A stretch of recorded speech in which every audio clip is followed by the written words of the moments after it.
Jeden z widzów poprosił mnie ostatnio, żebym powiedziała więcej o opalach. A kiedy ktoś prosi o więcej, to znaczy, że dotknęliśmy czegoś, co naprawdę ciekawi. Dlatego dziś poruszymy ten temat głębiej. Nie tylko same opale, ale miejsce, gdzie one występują. Bo bez tego miejsca historia by w ogóle nie istniała. Na pierwszy rzut oka Coober Pedy wygląda jak miejsce z innej planety. Płaska, spalona słońcem ziemia, brak drzew, temperatura, która latem potrafi przekraczać 45 stopni. I nagle domy. Tyle, że nie na powierzchni. Coober Pedy ludzie nie mieszkają na ziemi. Oni mieszkają w ziemi. Domy są wykute w skale, chłodne, ciche, stabilne. Gdy na zewnątrz nie da się oddychać z gorąca, pod ziemią panuje naturalny chłód. To nie ekstrawagancja. To konieczność. Logiczne pytanie brzmi: dlaczego ktoś w ogóle chciał tu zostać? Dlaczego nie wyprowadzić się gdzie indziej? Odpowiedź jest prosta, bardzo ludzka, bo tutaj znaleziono opal. A gdy pojawia się opal, złoto, diamenty, pojawiają się też ludzie z całego świata. Z marzeniem, z nadzieją, czasem z desperacją. Do Coober Pedy przyjeżdżali ludzie z Europy, z Azji, z Ameryki, samotni poszukiwacze, rodziny. Ci, którzy nie mieli już nic do stracenia. Kopali, szukali, czasem trafiali, czasem nie. Jak w każdym miejscu gorączki wydobywczej pojawiały się konflikty, spory o działki, oskarżenia, napięcia. I były też historie trudniejsze. Zdarzyło się, że ludzie znikali, samotni, bez rodziny, która mogłaby ich szukać. Do dziś istnieją policyjne zapisy mówiące o osobach, które nigdy nie wróciły z kopalni. W takich miejscach zawsze powtarzano jedno: jeśli przyjeżdżasz, zgłoś się, zostaw po sobie ślad.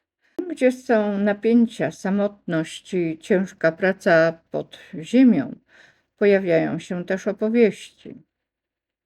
Ludzie mówią, że słyszeli kroki, dźwięki, ruch tam, gdzie nikogo nie było. Jedni w to wierzą, drudzy nie. Jest jeszcze kilka rzeczy o Coober Pedy, które zawsze robią na mnie ogromne wrażenie. Mało kto wie, że miejsce właściwie powstało przez przypadek. Pierwsi ludzie szukali tam wody, a zamiast niej znaleźli opal. I to jedno odkrycie zamieniło pustynię w opalową stolicę świata. Najbardziej niezwykłe jest to, że w takim miejscu opal nie jest czymś gdzieś daleko w kopalni. On potrafi być dosłownie pod stopami, czasem w ścianie, czasem w kawałku skały, która wygląda zupełnie zwyczajnie. Wokół miasta leżą ogromne hałdy ziemi i kamieni, ślady dziesiątek lat kopania i do dziś ludzie je przeszukują. Jest nawet na to słowo – noodling. To przesiewanie ziemi w poszukiwaniu opalu, który został przeoczony. Jakby ktoś szukał małej gwiazdy ukrytej w piasku. Dlatego niektórzy wracają tam całe życie, bo w Coober Pedy zawsze jest to poczucie, że następny krok może prowadzić do opali. I kiedy człowiek o tym myśli, robi się cicho. Opale powstawały tam miliony lat, a ktoś znajduje je dziś, jakby czas zostawił dla nas mały ślad. Trudno nam wyobrazić sobie miasto bez regularnej zieleni, bez drzew, parków, trawników, bez tego wszystkiego, co w innych miejscach jest po prostu oczywiste. A tutaj, w Coober Pedy, wygląda to zupełnie inaczej. To jeden z najsuchszych terenów Australii. Ziemia jest twarda, spalona słońcem, a roślinność, jeśli w ogóle się pojawia, jest skromna, karłowata, odporna na wszystko. Czasem zobaczymy pojedyncze krzewy albo drzewa, które przystosowały się do tego klimatu. Nie wyglądają spektakularnie, ale są dowodem, że życie potrafi trwać nawet tam, gdzie warunki wydają się niemal niemożliwe. A jeśli gdzieś w Quebec PD widzimy prawdziwą, intensywnie zieloną roślinność, to najczęściej oznacza jedno: to zieleń sztucznie podtrzymywana, nawadniana, otoczona ludzką troską. Bo tutaj natura nie rozdaje zieleni łatwo. I właśnie dlatego ten krajobraz jest tak niezwykły. To miejsce wygląda chwilami jak inna planeta.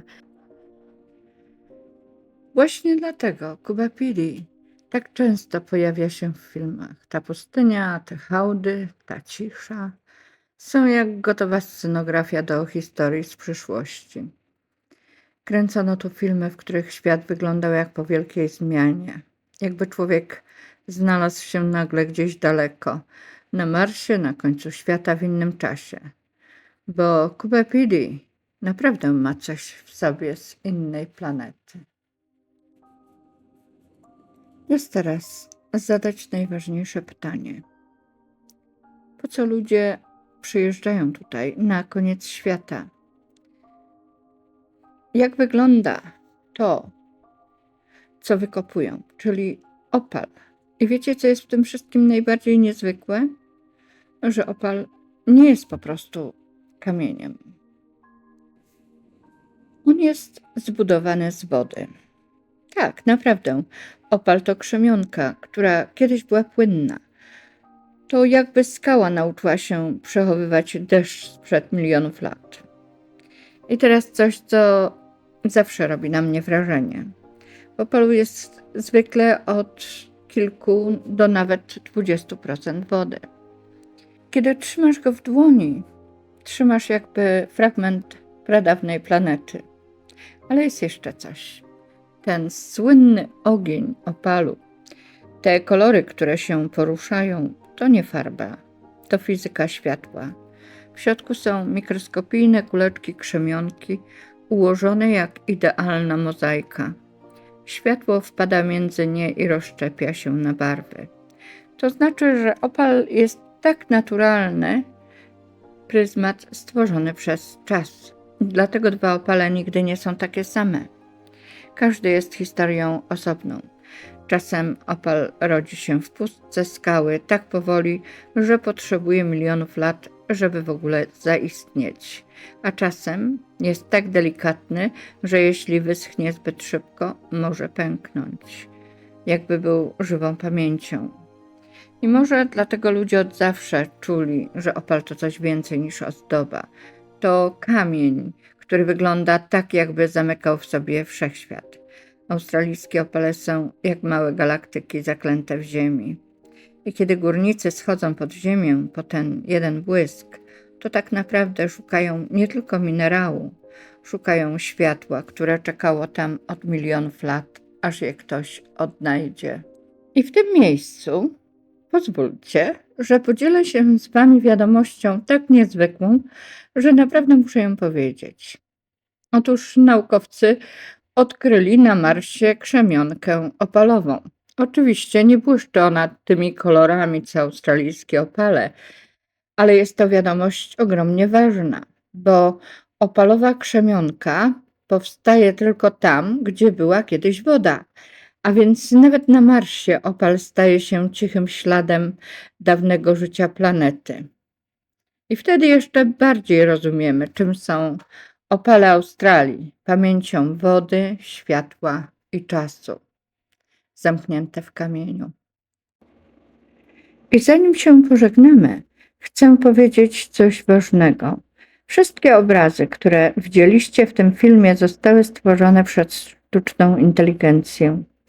Mogłam oczywiście sięgnąć po zdjęcia z internetu, ale wtedy byłoby to tylko kolejne miejsce na mapie. A ja chciałam, żeby Quebec PD, opal i ta pustynna cisza Australii zostały opowiedziane inaczej. Tak jak bajka opowiedziana przy świetle lampy, tak jak historia, którą się czuje, a nie tylko ogląda. Te ilustracje nie są dokumentem, one są sercem tej opowieści. Bo czasem prawda miejsca nie mieszka w samej fotografii, tylko w tym, co budzi w nas zachwyt. Dziękuję, że byliście ze mną w tej podróży. Do zobaczenia w następnym filmie.